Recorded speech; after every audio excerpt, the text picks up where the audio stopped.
Society से किस तरीके से लोग अपने घरों को छोड़कर बाहर आ गए हैं क्योंकि डर का माहौल है और ऐसे में अब भी वो घर वापस जाना नहीं चाहते। हुई थी एकदम बेड ऐसे ऐसे तेज से हिलने लगा। मैं सिस्टर बराबर में सो रही थी, उसके मेरे पैर हिलाए जोर जोर से कि बहन वो भूकंप आ रहा है लगता है। बस फिर हम एकदम से बालकनी में निकल आए, इधर पूजा इधर सारे एकदम शोर हो गया, चारों तरफ से शोर हो रहा था। फिर हम बालकनी में खड़े हुए देखा हमने। कुछ मिनट बीत चुके हैं लेकिन हम देख रहे हैं कि आप बात भी ताज़ा है वो आपके सामने। और अब कितनी देर तक आप लोग रुके रहेंगे फिर यहाँ पर? हाँ 5-10 मिनट तक बात करें।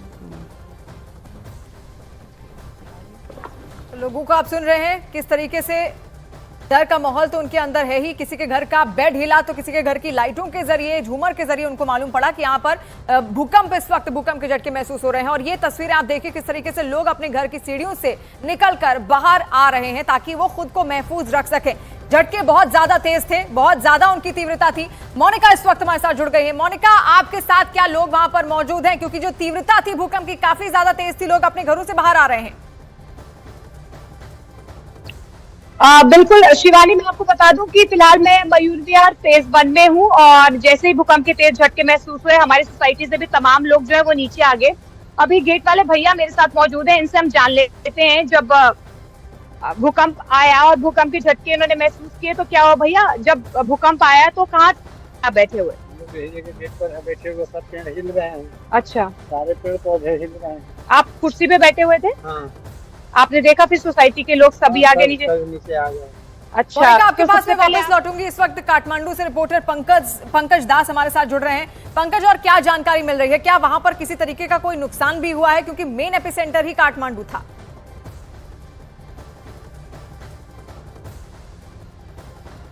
आज बिल्कुल देखिए, नुकसान की अभी तक कोई खबर नहीं मिल पाई है क्योंकि अभी काफी देर हो चुकी है। और जो भूकंप का केंद्र बिंदु बताया गया है वो काठमांडू से करीब 500 किलोमीटर की दूरी पर जाजरकोट जिला है। वहां का एक पैक गांव है जहां ये भूकंप का केंद्र बिंदु बताया गया है। तो कल सुबह तक ही इस भूकंप से हुए नुकसान के बारे में कुछ भी पता चल पाएगा या देर रात तक धीरे धीरे जैसे समय बीतता जाएगा वैसे नुकसान के बारे में पता चलता जाएगा। लेकिन निश्चित रूप से भूकंप के झटके काठमांडू में भी इतनी तेज हुई कि लोग अपने घरों से बाहर निकल के आ गए। यहाँ मैं जिस अपार्टमेंट रहता हूँ वहां भी लोग बाहर में सब लोग बाहर निकल के आ गए थे काफी, क्योंकि लगातार 1 मिनट के भीतर 2 बड़े झटके भूकंप के महसूस किए गए यहाँ पे। जी पंकज, और ये झटके इतने ज्यादा तेज थे कि यहाँ भारत में भी इसके जो झटके हैं वो हमने कंपन काफी ज्यादा महसूस की। लेकिन साथ साथ पंकज देखिए, लोग वहां पर उनका रिएक्शन क्या है? क्या लोग अब भी घरों से बाहर हैं? क्योंकि हमारे यहाँ तो देखिए लोग घरों को छोड़कर बाहर नीचे उतर आए हैं, सड़कों पर वो इंतजार कर रहे हैं कि दोबारा ऐसे झटके ना महसूस हो। वहां पर क्या हालात है? जी बिल्कुल, बहुत समय तक लोग घरों से बाहर थे, लेकिन चूंकि ठंड बहुत ही ज्यादा है यहाँ काठमांडू में, इसलिए दोबारा लोग घरों के भीतर चले गए हैं। लेकिन एहतियात के तौर पर लोग जो ऊपरी मंजिल में रहते हैं उनके लिए काफी मुश्किल होता है वो दौड़ के लिफ्ट से नीचे तक आना, तो वो एहतियात बढ़ते हुए हैं। और भीतर जो है ठंड की वजह से वो भीतर में काफी देर तक वो लोग बाहर में ही सभी लोग खुले आसमान के नीचे थे।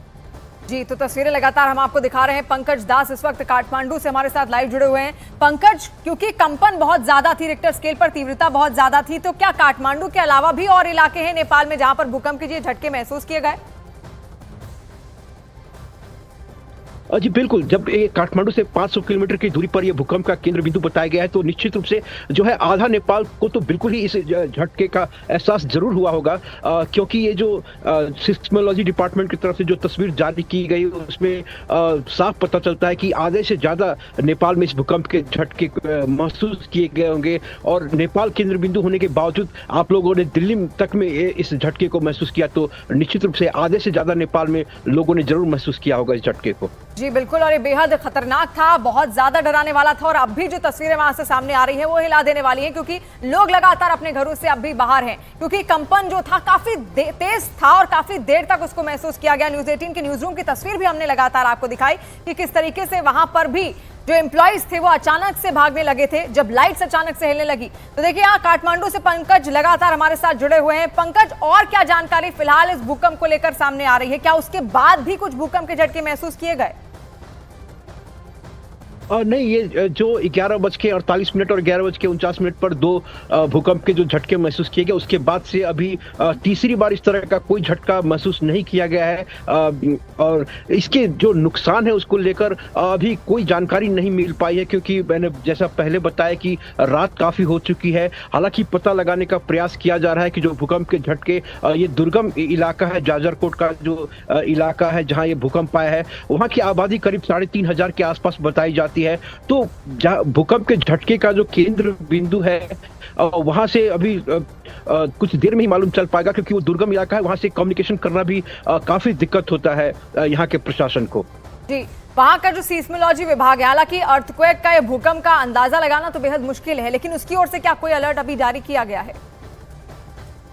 नहीं, लोगों को एहतियात बरतने का लगातार सिस्मोलॉजी डिपार्टमेंट की तरफ से ये नेपाल में होता रहता है, क्योंकि नेपाल में आए दिन भूकंप के झटके महसूस किए जाते हैं। किसी न किसी यहाँ पे जिला में भूकंप का केंद्र बिंदु जो है अधिकतर नेपाल ही इन दिनों रहा है। तो लोग खुद भी सतर्क रहते हैं यहाँ पे, और डिपार्टमेंट की तरफ से भी लोगों को एहतियात बरतने का ये देता है, क्योंकि नेपाल में कोई भी इस तरह का बड़ा भूकंप के झटके जब आते हैं तो उसके बाद आफ्टर शॉक लगातार कई दिनों तक आते रहते हैं। जो पिछली बार बझांग जिले में आया था, वहां भी करीब एक हफ्ते तक आफ्टर शॉक जो है भूकंप का जो पराकंप है उसके झटके लोगों को महसूस होते रहे।